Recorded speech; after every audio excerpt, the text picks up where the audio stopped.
பிரியாணி பண்ணுறதுக்காக ஃபஸ்ட்டு குக்கரில் 2 ஸ்பூன் வந்து ஆயில், அப்புறமா 1 ஸ்பூன் வந்து கீ ஊற்றிக்கிறேன். ஆயில் ஹீட் ஆன அப்புறமா ஒரு துண்டு பட்டை, 2 ஏலக்காய், ஒரு பிரியாணி இலை, 4 கிராம்பு, அப்புறமா ஸ்டார் பட்டை இருக்குல்ல அது ஒன்று, அதுக்கப்புறமா பெருஞ்சீரகம் சோம்பு வந்து ஒரு 1/2 ஸ்பூன். இது எல்லாத்தையும் இந்த ஆயிலில் வந்து அந்த ஸ்மெல் வர வரைக்கும் ஃப்ரை பண்ணிக்கலாம். பெரிய வெங்காயம் 2 பெரிய வெங்காயம் நல்லா நைஸாக கட் பண்ணது அதை வந்து ஆட் பண்ணுறேன்.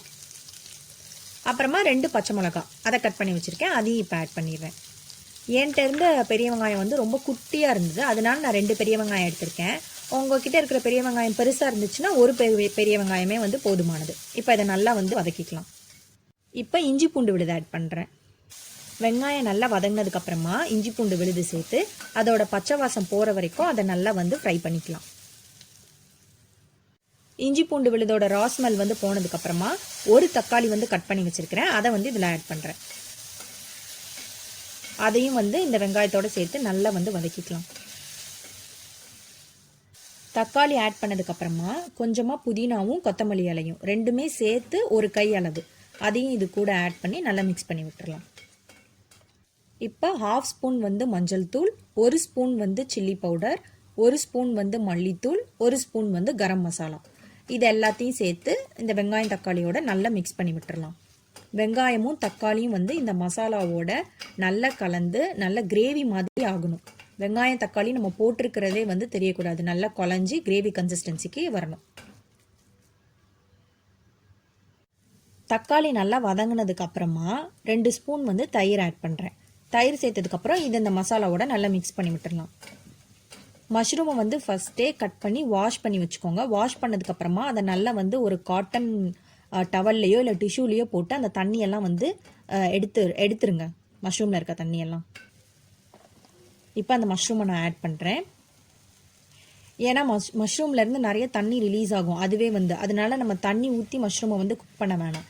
நம்ம வாஷ் பண்ணிவிட்டு உடனே சேர்த்தோம்னா ரொம்ப தண்ணி ஆயிரும். அதனால வாஷ் பண்ணதுக்கப்புறம் ஒரு காட்டன் டவல்லையோ டிஷ்யூலையோ போட்டு அந்த தண்ணியெல்லாம் வந்து அப்சர்வ் பண்ணிடுங்க.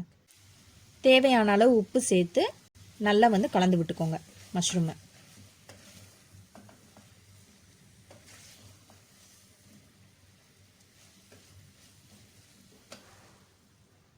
மஷ்ரூம்லேருந்தே இந்த மாதிரி தண்ணி நிறைய ரிலீஸ் ஆகும். இந்த தண்ணியெல்லாம் போன அப்புறம் ரைஸ் ஆட் பண்ணலாம்.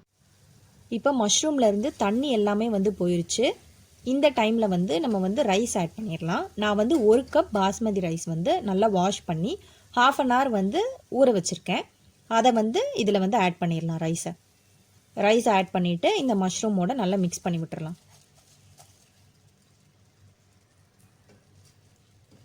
மெதுவாக வந்து மிக்ஸ் பண்ணுங்கள், ஏன்னா ரைஸ் வந்து உடஞ்சிரும், அதனால் கொஞ்சம் பார்த்து மிக்ஸ் பண்ணிக்கோங்க.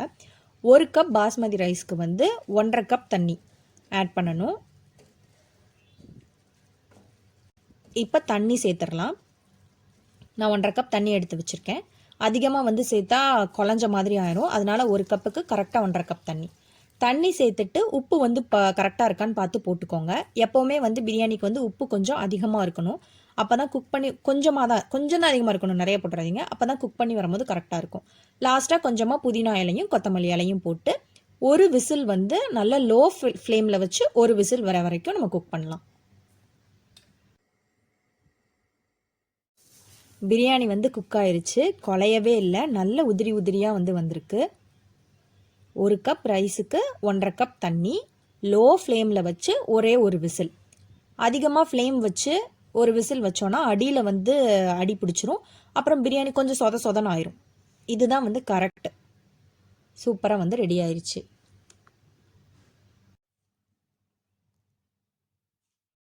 இதே மாதிரி மஷ்ரூம் பிரியாணி செஞ்சுட்டு எப்படி இருக்குன்னு சொல்லுங்கள்.